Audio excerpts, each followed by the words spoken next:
Bright Cutie. Every student matters. Hi students, welcome to the session. In this session, we are going to talk about soil. Now, this is the new chapter in which we are going to discuss the importance of soil in our environment and what are the different properties related to soil. Now, you must have noticed soil all around you whenever you go out in the playground to play, whether in your school gardens or even at your own place, right? But you never would have understood or never you must have thought about the importance of it, right? So, if I ask you today that what is the importance of soil, how are you going to enumerate that importance? You are going to think about it and you might say that the soil provides anchorage to the plants. That means it is the place where the plants grow.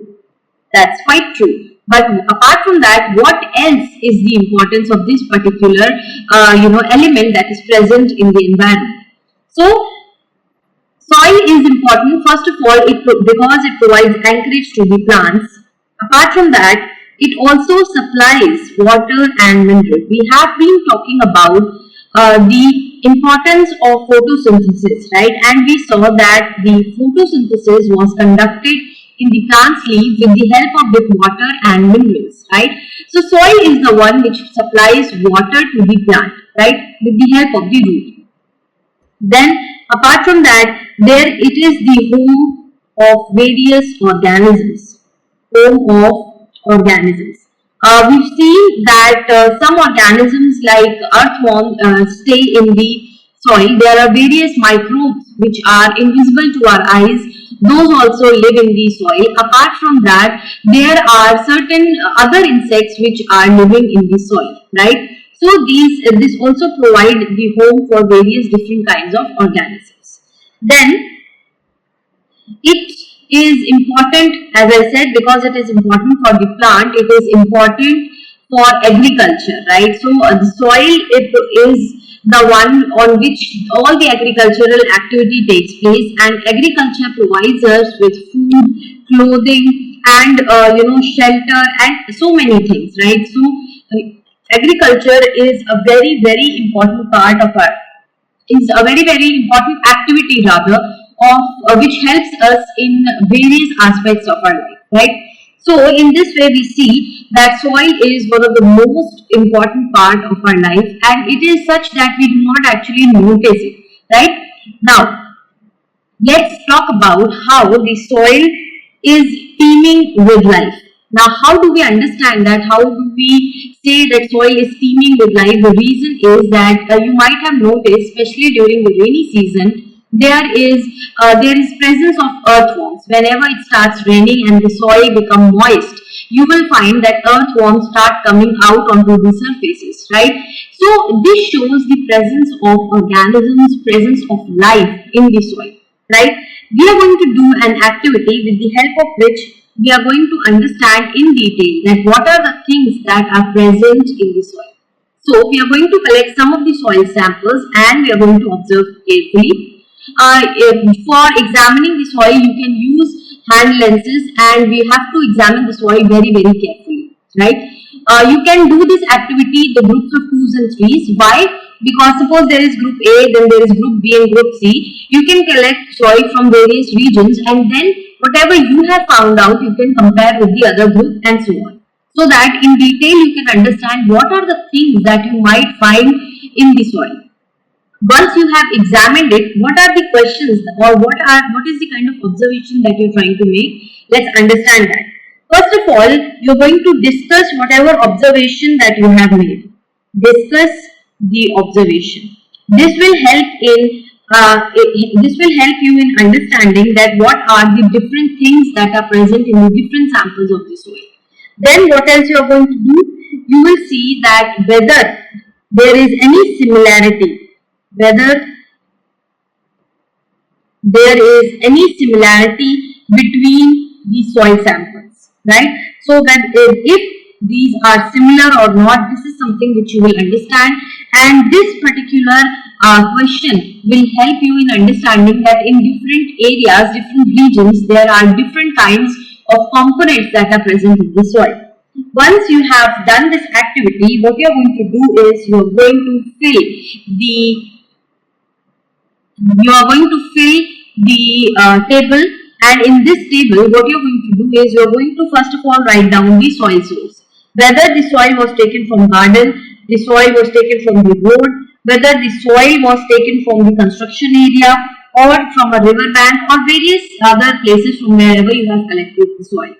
Now, these are the things that you are going to observe. You are going to see whether there were any plants. So, suppose if we talk about garden soil, you can say that there might be grass that is present.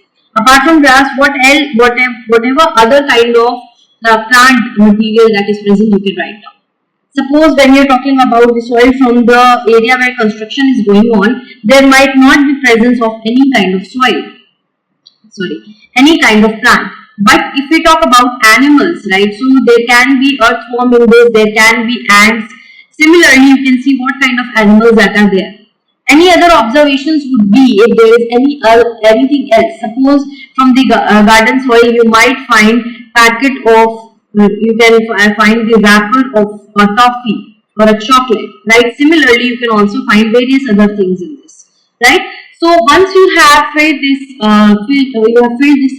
table, you will see that how the soil or the content or the components of the soil vary from one area to another, basing on the kind of area it is, right?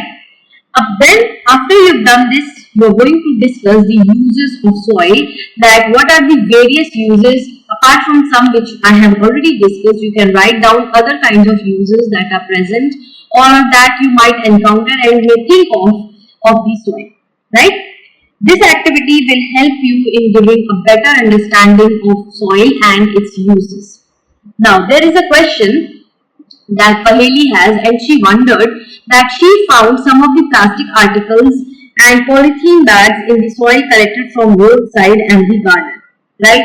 And this is quite true. Like I said, all of you, not only she, but you will also be able to find plastic articles, polythene bags, especially from the roadside area and from the garden, because people are, first of all, people while walking on the road, they do not take care of the garbage that they are producing, and they simply eat something and they throw the plastic bag over there, right? Similarly, small children also, they also do not use dustbins, and they might throw chocolate wrappers or toffee wrappers in the garden, and it might get mixed with soil. All of these things actually cause soil pollution, right? So basically what happens is that these plastic and the polythene bags, right, they cause soil pollution. What do we understand by the term soil pollution? We've talked about water pollution and we've talked about air pollution. When we say pollution, it means that whenever there is any unnecessary object that might get mixed into the soil, right, and it will change the, you can say the components of the soil, it will change the nature of the soil, that is called as soil pollution. That phenomena is called as the soil pollution.